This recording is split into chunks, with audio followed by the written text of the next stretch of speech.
I'd never thought I'd return to Edgewater, let alone walk into the house where everything once began, carrying an ache in my chest and a suitcase holding the last pieces of a forgotten daughter. My father passed on a quiet fall morning. I was in Boston, just wrapping up a strategic meeting with a European investor when my phone buzzed. Unknown number. On the other end was Henry, my childhood friend who still lived in Edgewater, his voice trembling. Amelia, he passed last night, stroke, didn't get to say anything. My throat tightened. It had been 5 years since I last heard his voice. 5 years since I was forced out of that house after a fight too painful to repair. All the pain I thought I'd buried surged up, choking the light in that sunlit room. The plane touched down in Edgewater the next morning. The air was crisp, early season wind making me pull my long coat tighter. The cab stopped in front of the old mansion at the end of Lavender Street, the house where I'd spent my entire childhood, the place I once believed was the safest home on earth. But now, it felt more like a stage than a sanctuary. The once warm, cream-colored house with oak doors and ivy-covered porches had been replaced with sleek glass and steel. The purple chrysanthemums my mom planted along the walkway were gone, replaced by cold white pebbles. The facade was spotless, too clean, stripped of any trace of my father, who once insisted on keeping every rustic detail as a memory of my mother. I climbed the front steps, heart racing. Before I could touch the doorbell, the door swung open. Charlotte, my stepmother, never my choice, stood there, wrapped in a white fur shawl, eyes squinting with icy precision. "Amelia," she said, voice sugar-coated with venom. "I didn't think you'd come." Him was my father. I kept my tone even. She didn't invite me in, just shifted aside, letting me walk myself into what used to be my home. Inside, I froze. Polished ebony floors, Italian chandeliers, and everything gleamed too brightly, too coldly, too soullessly. No more worn armchair where Dad read the paper. No wine-red rug my mother hand-wove. All erased. In their place, designer perfume and a showroom vibe, not a home. "William's in the living room," Charlotte said, referring to her son. "Natalie's fixing drinks." I nodded, eyes scanning walls filled with abstract art, replacing all our old family photos. Even the black and white shot of me and Dad on the porch when I was 10 had vanished. Laughter echoed from the living room. Natalie, Charlotte's daughter, was pouring champagne. William lounged on a white leather sofa like it was a cocktail hour, not the eve of a man's will reading. Before I could speak, Charlotte cut in. "Amelia, you should know. The will reading tomorrow morning is for close family only, those who stayed with Richard until the end." I stared at her. He was my father. I am his blood. "But you disappeared for 5 years," she said, as if lecturing a rude child. "No calls, no visits, no apologies. Richard made his own decisions. This isn't the time to cause trouble." Willem chimed in with a smirk. "We've handled everything. No need for you to stress yourself coming back." I looked at each of them. Smiling masks, sarcastic eyes. I wasn't welcome, not as a guest, not as family. I turned away and headed upstairs. At the top of the staircase, I glanced at the wall where my first diploma once hung. Now just an empty frame. My old bedroom was a storage space. They assigned me to a guest room downstairs. I closed the door, lay on the unfamiliar bed, and let the silence throb in my chest. That evening, I sat alone on the back patio. Moonlight danced on the glass table. Henry texted me, urging me not to back down. "I heard they said you won't be at the will reading, but listen, Richard wasn't the type to let others decide for him." I didn't respond. But something stirred inside me. I wouldn't back off. If they thought they could erase what my father left behind, not just assets, but truth, they'd underestimated me. Before dawn, I slipped out of the room barefoot and walked the upstairs hall. The house was eerily still. I couldn't sleep. My mind swirled with unanswered questions. I found myself in the library, Dad's old reading room, his retreat from the noise, the leather armchair, the ceiling-high bookshelves, the scent of wood and paper, all gone. replaced by glossy shelves filled with coffee table books, meant to decorate, not to be read. I ran my fingers along the spines until one title caught my eye. Rebecca, my mom's favorite. But next to it, a slim, misaligned volume drew my attention. The Prophet, by Khalil Gibran, my dad's go-to when wrestling with hard choices. The spine was frayed, the cover loose. Something was tucked inside. I opened it. A brown envelope slipped out. My heart pounded. On the front, Amelia, if you've found this, I'm gone. I sank into a cold metal chair, hands trembling as I opened the letter. My daughter, if you're reading this, I'm no longer here. I made mistakes, more than I ever admitted. Charlotte wasn't always like this, but I let her take over too much. Not because I was weak, because I was tired. But not a day went by without me thinking of you. There are things I couldn't say, things Charlotte and William must never know. But I planned ahead.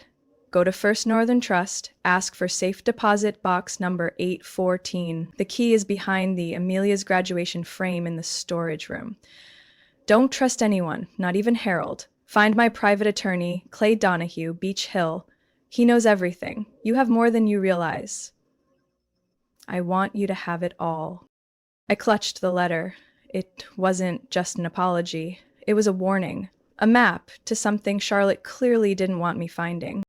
At sunrise, I went to the storage shed behind the garage. Inside, piles of labeled boxes, winter storage, gardening tools. But the farthest corner drew me in. A large frame, me in a navy gown, hair tied back, dad beaming. I took it down, flipped it over, and gasped. A strip of tape secured a tiny silver key. I left the house unnoticed. Charlotte probably thought I was sulking, which suited her just fine. At First Northern Trust, after giving the number and my ID, I was led into a private room. A staff member handed me a long metal box. When the key clicked into place, my breath caught. Inside, a thick leather-bound folder and a small black USB labeled Watch First.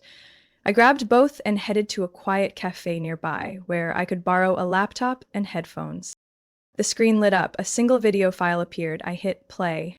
My father came into view, looking older than I remembered. His eyes sunken, hair more silver, but his gaze still sharp. He wore a white dress shirt, sitting in his old office with a map of Edgewater hanging behind him. "Hello, Amelia," he said, his voice low and steady. "I don't know if you'll ever forgive me, but I know you're smart enough to find what I left behind."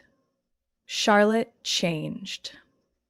I didn't see it at first, but then it became clear. The way she brought William into meetings, made decisions for me, quietly pushed you out of every plan. I didn't let that continue. For the past 3 years, I've quietly transferred most of the real estate assets, the Brookside Complex, the Elm Ridge Business District, all the luxury apartments on Lincoln Avenue, into your name through Evermore Holdings. Your name isn't listed directly, but you're the sole shareholder. Clay Donahue handled all the legal details. You should go see him immediately. Don't let Charlotte find out. The screen dimmed. I sat frozen. Memories of missed calls from my father, unanswered messages. They hovered around me like a cold shadow. But this wasn't the time for regret. I opened the folder. Each page laid out the property transfers in detail, each worth millions, all registered under Evermore Holdings, with me as the only shareholder. One thing was certain, Charlotte had no idea. If she did, there wouldn't just be icy stares anymore. She would act. I called Clay Donahue that same afternoon. His voice was deep, calm. "I've been waiting for this call for 2 years, Amelia. You know what's going on?" "I know everything, and I've kept all the documents needed to protect your rights, anyone including Charlotte." I gripped the phone. This wasn't just about protecting assets. It was about defending my father, his intent, his vision, and everything he tried to preserve even while being shut out in his final years. It was time. No one had the right to erase me from the picture he painted with his own hands. I used to think I knew my father, down to the smallest details, like how he always dropped one ice cube in his coffee even when it snowed outside, or how he never shortened my name, always calling me tenderly Amelia, my little girl. But maybe that was a fantasy nurtured during innocent years.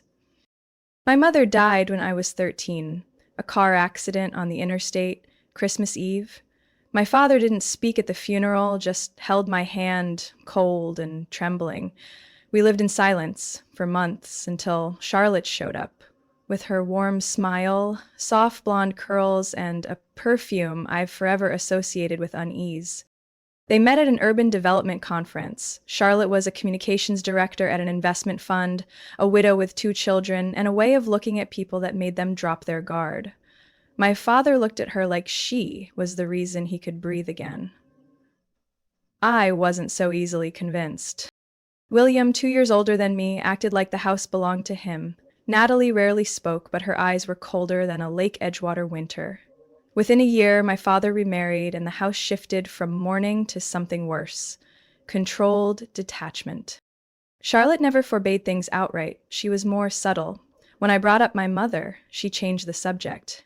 My mother's photos slowly disappeared from the walls. The wedding ring my father wore was swapped out for a shinier, heavier model. Dad's office used to be where I learned how to read zoning maps, analyze financial reports, even identify substandard cement mixes. But soon William started joining meetings, being called Bill, sitting in the chair that once was mine. I was given tasks like labeling folders or observing to learn. I remember one evening clearly. I walked into the office holding a report I had spent 3 days preparing, an analysis of the city's West Side expansion. But when I began presenting, Charlotte gently placed her hand on my father's shoulder and said, "She's still young. It's a good idea, but maybe let William try presenting his version." My father looked at me for a moment, then nodded. "Let Bill do the presentation tonight, Amelia. You should rest." I stood there, trying to keep my face neutral while feeling every drop of blood drain from my body. That wasn't the last time I was sidelined.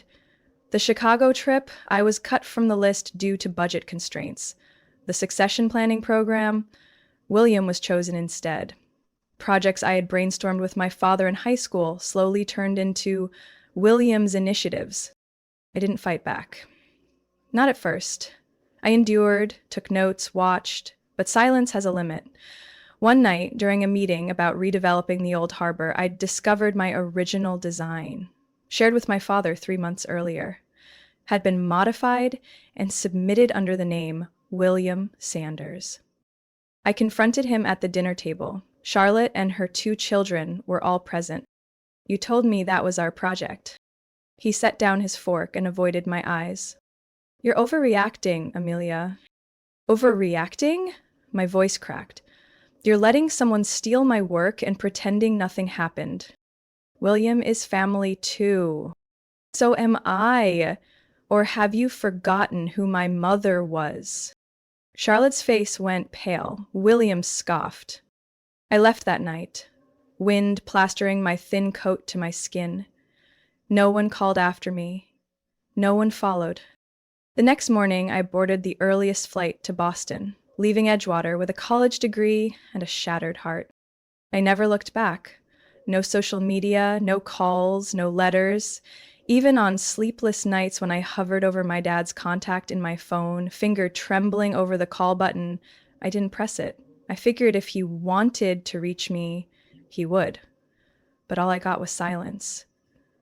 Now, with everything coming to light, the hidden letter, the key taped behind my graduation photo, the USB video he left, I realize he tried in silence from the shadows Charlotte cast over him. Clay Donahue took me to his private office that afternoon.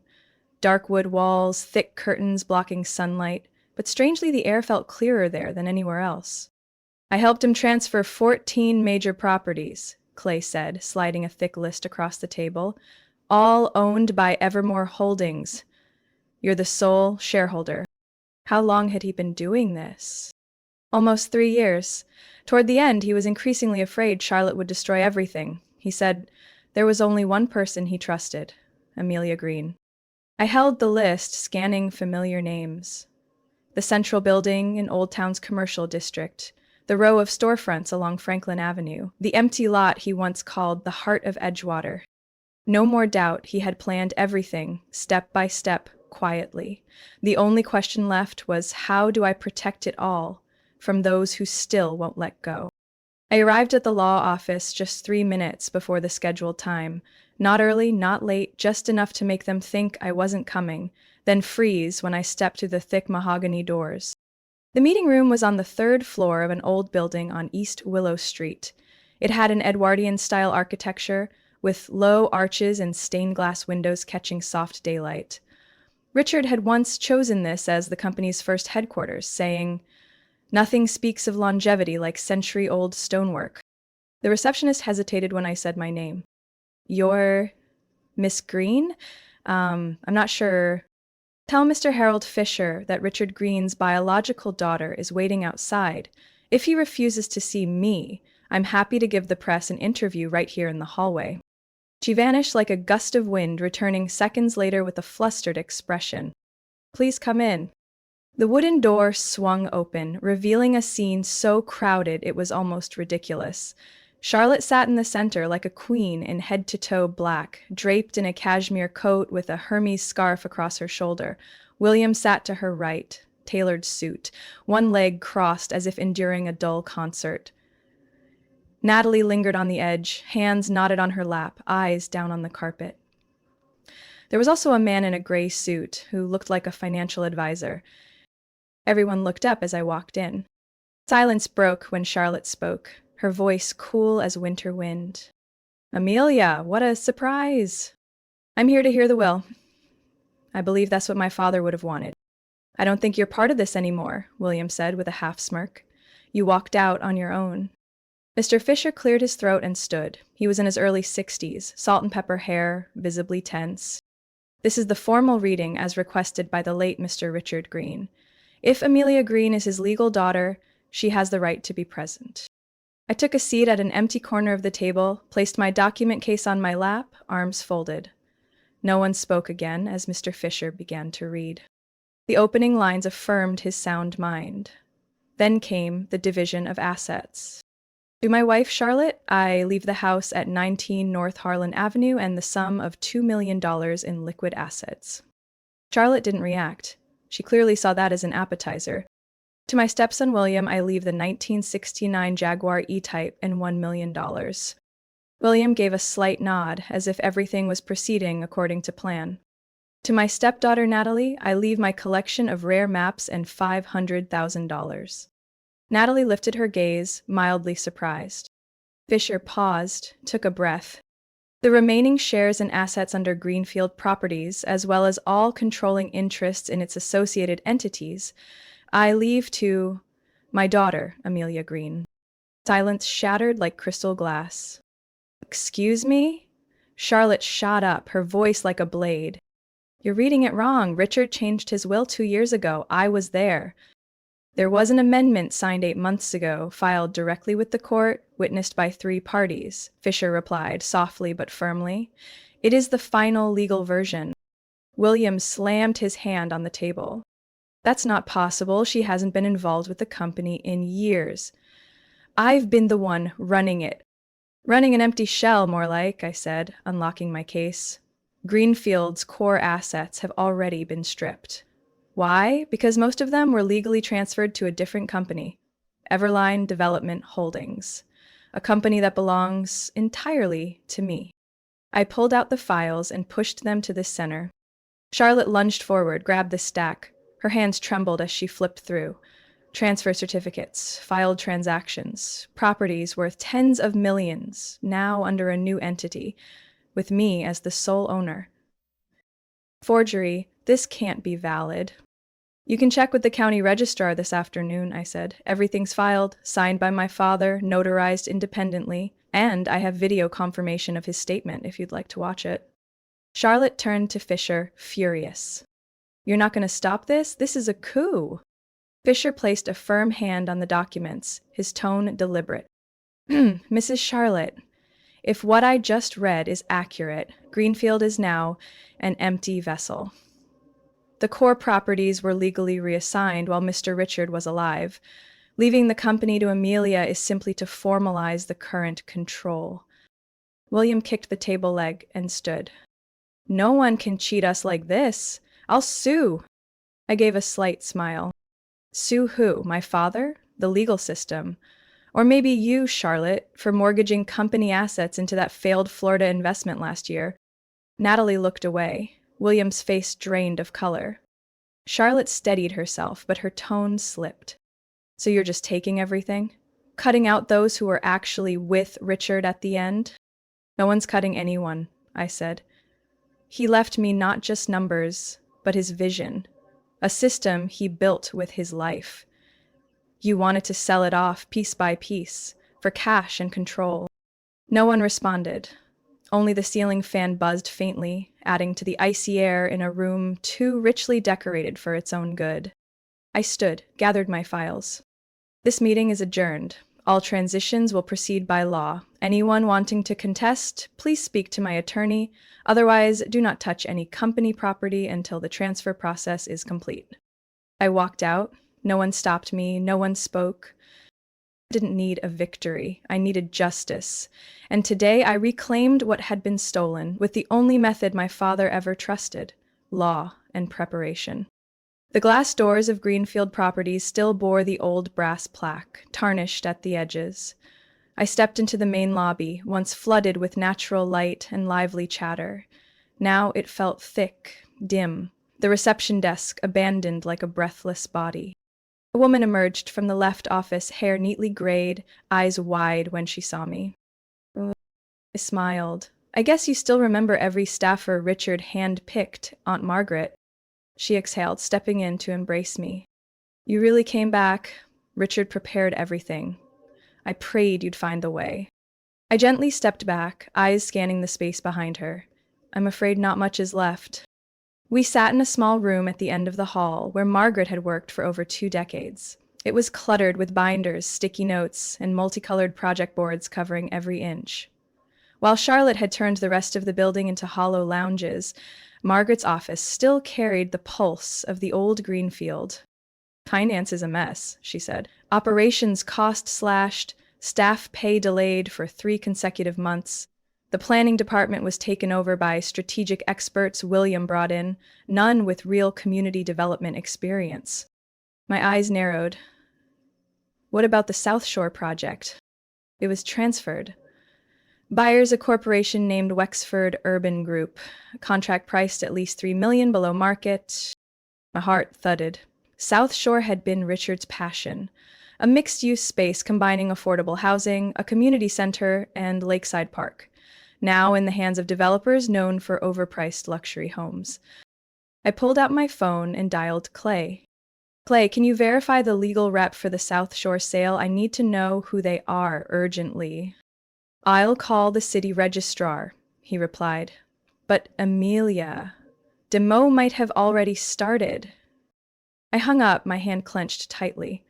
Margaret placed a list in front of me, the names of employees who had left the company in the past 6 months, nearly half the veteran team.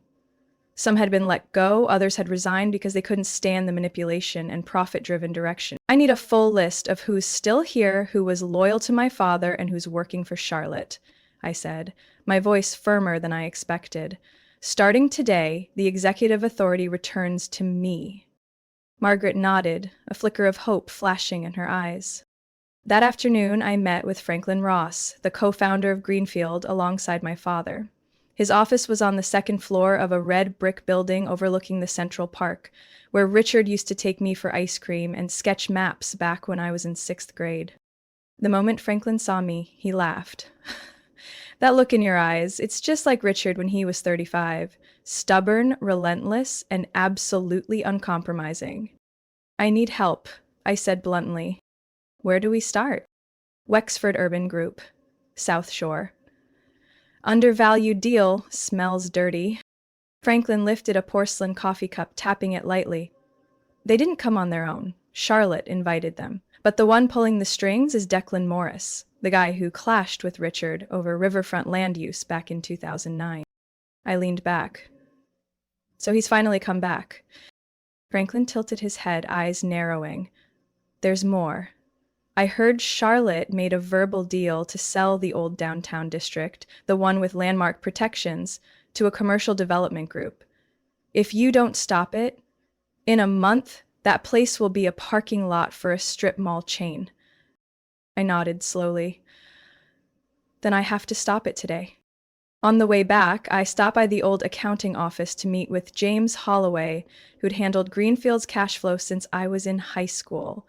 He wasn't surprised to see me.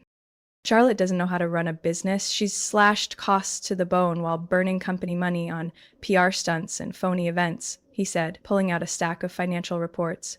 Ever since Richard got sick, the cash flow shifted away from sustainable development, redirected into personal investment accounts under William's name and another anonymous fund. Do you have proof? I do. I kept a separate copy just in case. Thank you. I need everything if I'm going to restructure the company and maybe pursue legal action if necessary. By the time I left his office, the afternoon had begun to fade. I stood in front of the Greenfield Properties building, looking up at the old emblem on the rooftop. 3 curved lines intertwined, symbolizing housing, nature, and people. It once stood for my father's vision, not just profit, but community. I opened my phone and sent a single email with the subject line, Company-wide Meeting Strategic Leadership Shift. I didn't come back just to reclaim what was mine. I came back to rebuild what they tried to ruin, with the same hands that once sketched dreams beside my father on maps, spread across the kitchen floor, starting with South Shore, then all of Edgewater. A knock came at the door while I was reviewing the Westbridge zoning plans. Not a staffer. Not Margaret. 3 knocks, hesitant but not exactly timid. I stood and stepped into the hallway. Standing at the door was Natalie. She wore a soft gray sweater, clutching a small purse, her expression tight, like she was holding something heavy. Can we talk for a few minutes? I avoided her eyes, but nodded. Come in. We sat across from each other at the small conference table. She didn't glance around, didn't fidget. She opened her bag and pulled out a dark leather-bound notebook. I found this after my mother cleared out Richard's things. I looked at the notebook, but didn't reach for it. At first, I thought it was just a project journal, but he wrote more than that. Thoughts, things he couldn't say to anyone, even you. I reached out and gently opened the cover. The top of the first page read, Westbridge, Concepts and Realities, Personal Notes. Below that, the handwriting I knew so well. Neat, firm, decisive. Each page clearly dated, with content ranging from community planning ideas and financial assessments to fragmented emotions about family. One passage made me freeze. My letters, Amelia still hasn't replied to my letters. Charlotte says give it time. But something's wrong, very wrong. She's not the same. Natalie looks at me differently, not defiant, but not supportive either. I'm starting to feel surrounded in the house I built. I closed the notebook, my hand trembling slightly. Natalie was still watching me. He tried, she said hoarsely. My mother never allowed him to contact you. She always said it would reopen old wounds. But I overheard. Blocked calls, returned letters. I didn't interfere, but I knew. Why are you giving this to me? Because I can't pretend anymore. I know he wanted you to take over, not William. I also know I've stayed silent too long. My mother will never forgive me if she finds out I gave this to you. But some things can't stay buried. She stood, leaving the notebook on the table. You don't have to trust me, but if you need someone willing to work for Greenfield, not for power, I'm ready to start again. No title, no privileges, just the work. I watched her leave. The air in the room felt thick, as if a wind had just swept through and slammed shut behind her. On the table, the notebook lay open, a father calling out to his daughter between maps and meeting schedules. Later that day, I got a call from Clay. He said someone requested to meet me privately, no intermediaries. I went to a small cafe near the Central Park at the appointed time. In a shadowed corner, a woman in her early 30s sat quietly, dark brown hair tied back, eyes deep like the surface of a lake. Amelia? I nodded. She stood and extended her hand. I'm Elise Carter. The name didn't register until she added, Richard Green was my biological father. Silence fell like a boulder. My mother's name was Lorraine Carter. She worked with Richard on the suburban expansion project in Columbus. They had a private relationship. I was born from that. My mother never wanted to go public since he was already married, but Richard still supported us quietly, kept in touch. We kept it secret until my mother passed 3 years ago. Elise pulled out a stack of letters from her bag. Handwritten, blue ink, the firm strokes of my father's hand, postmarked from Edgewater. He sent me one every month, never asked me to meet him, just stories about work. Sometimes mentioning you, always calling you your sister. I leaned back in my chair, eyes fixed on her. Where way now? Because I can't stand by knowing he left both the vision and the burden to you alone. I'm currently a lecturer in urban planning in Vermont. I know you're trying to bring Greenfield back to its original purpose. I want to help. I looked at the young woman, calm, steady, with a face that felt familiar until I met her eyes. Elise, I said slowly, do you have proof of paternity?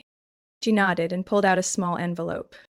DNA test. Richard sent in a hair sample when I turned 28. He said if the day ever came that I needed to prove it, I should keep it. I took it, careful not to show emotion.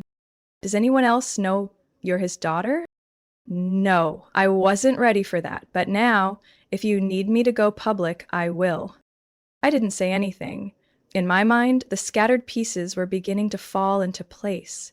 Elise had expertise. Natalie was leaning my way.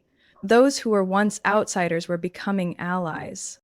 Maybe my father knew better than anyone. To protect what he built, no one could do it alone.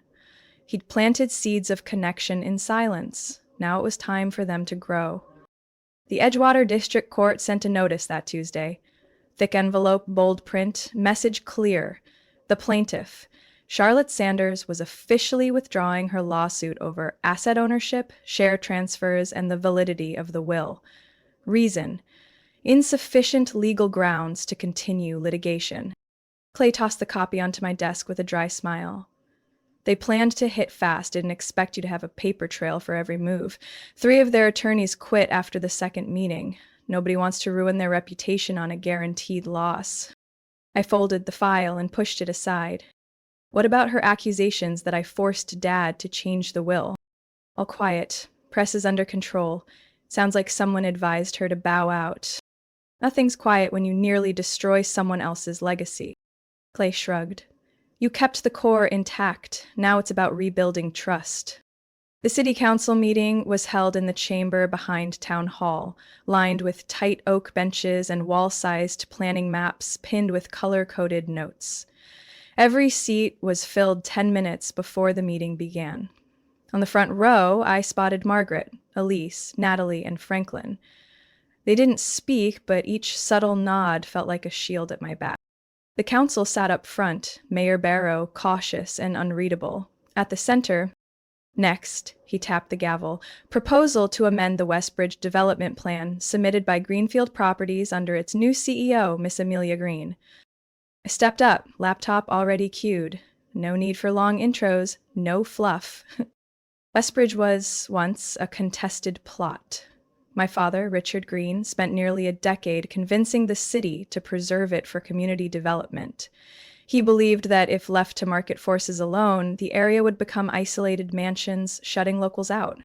I switched to the simulation map. The current plan is built on 3 pillars: affordable housing, open communal space, and local enterprise. 35% of the land will be for moderate-income rental housing, 1/3 for small-scale commercial use, reserved for local businesses with fewer than 5 employees. The final section is a public riverside park directly connected to the city bus line. Murmurs spread through the room. Some nodded, others exchanged brief glances. I looked straight at the council. This is more than a development plan, it's a promise that Edgewater won't be swallowed by soulless expansion, that people born here still have space to live, work, and grow. I paused. Mayor Barrow studied me longer than necessary, then nodded. Response from the independent developer. Mr. Declan Morris. A man in a black suit rose, voice slick as oil. We at Wexford Urban Group have submitted a higher revenue alternative plan that attracts national investors and generates superior tax income. He went on about economic returns, growth figures, and supply chain integration. Not once did he mention the people of Edgewater. At the end, I raised my hand. Council, I'd like to present a short video. The screen lit up with dashcam footage. A private meeting recorded 3 weeks ago by Franklin, where Declan and William discussed cutting the park space for more luxury condos in exchange for a commission on the deal. The room fell silent. No one spoke as the mayor raised his gavel. Council vote, he said firmly, all in favor of Greenfield Properties' proposal. 9 hands went up, no opposition. I stepped down into the heavy silence. Elise patted my shoulder, and Margaret didn't say a word, but her eyes shimmered. A week later, I got a text from Clay. Declan Morris pulled the entire project from Edgewater, no comment. That same afternoon, I received a call from Isaac Blackwell, director of Blackwell and Pierce Construction, once my father's fiercest rival. His voice was raspy, but not harsh. I heard about the West Bridge proposal. Impressive. We clashed with Richard over the West Bank project, but I always respected his vision. You called me for a reason. We've got experienced crews. We won't interfere with management. You maintain full design and development control, but if you want a partner who knows when to step back, I think we could work together. I paused. Would you be willing to operate with community-first goals, reduce profit margins, and not prioritize out-of-town clients? As long as we've got a long-term contract and stable cash flow, we don't need to chase hyper-profits. I considered.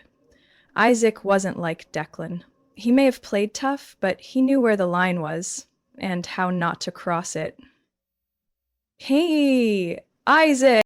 I'll send over a collaboration request. If you accept the terms, we'll talk further. Looking forward to the plan? The call ended cleanly. I leaned back in my chair and exhaled slowly. Not every battle is won by confrontation. Sometimes you bring the rival to your side, as long as the terms are tight enough that betrayal comes with a price. My father once said, never think winning means isolating your enemies. Sometimes, to protect something bigger, you have to make them the gatekeepers of your vision. Now I understand what he meant. One September morning, I received a package with no return address. Inside was a dark brown cashmere scarf that once belonged to Charlotte, and a note, "You've won. I won't be returning to Edgewater. Don't look for me." The handwriting was firm, clear, without a single tremble. Charlotte left town quietly, as if erasing her name from my father's legacy board. She didn't react after losing in court and facing political backlash at the city council. According to Clay, she sold her house on North Harland and bought a small condo in a coastal Florida resort town. William hasn't been seen either, seemingly retreating from the game alongside his mother. Natalie, on the other hand, returned to the Greenfield office as a strategic partner, not someone's illegitimate daughter, not a shadow in a black dress. She proposed concrete improvements to internal operations, revived the monthly staff meetings my father once held, and rebuilt relationships with small investors who had been sidelined by Charlotte. I didn't expect to say this, but I trust Natalie. Elise, after much thought, officially relocated to Edgewater. She chose a second-floor apartment above the old bookstore we're renovating into a community hub. Together, we founded the Richard Green Sustainable Development Fund, a nonprofit supporting eco-projects, scholarships for urban planning students, and community initiatives that lack access to capital. Elise didn't have to try to belong. She just quietly got to work, proposing energy-efficient housing models, designing open public spaces, and establishing links with national research institutions. She didn't need to prove herself to me, and I didn't need to vet her. We understood each other through our work, through late-night coffee under the dim lights of the attic office, and through intense debates at the whiteboard over appropriate concrete ratios for the Riverside site. As for Tyler, the man who once lounged in a leather chair at the boardroom table and claimed I wasn't worthy of inheriting anything from Richard, he's now the head chef at a small restaurant on Magnolia Street. It's called Forge. No flashy sign, just the scent of wood-filled handmade bread drifting out the window each morning. Natalie told me Tyler used the last of his savings to lease the old Greenfield property under a rental agreement I signed. I hesitated. Margaret strongly objected, but I agreed. Not because I believed Tyler had changed, but because I wanted him to have a chance to prove himself beyond his mother's shadow. 3 months later, Forge became the go-to lunch spot for office workers in the area. Tyler never came back to apologize. I never asked him to. We maintained enough distance not to clash and enough proximity to see the other wasn't destroying anything. The Riverside grand opening was held at the end of November. The air was crisp, and golden leaves flared along the riverbank trees.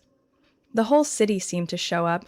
Kids played in the newly opened park, seniors read on wooden benches by the lake, and I stood on a simple wooden podium where, a year earlier, there had only been gravel. Looking around, I saw Franklin smiling at Margaret in the front row, Elise checking the stage lighting, Natalie jotting down press remarks, and Tyler, hands still dusted with flour, standing quietly at the edge of the crowd.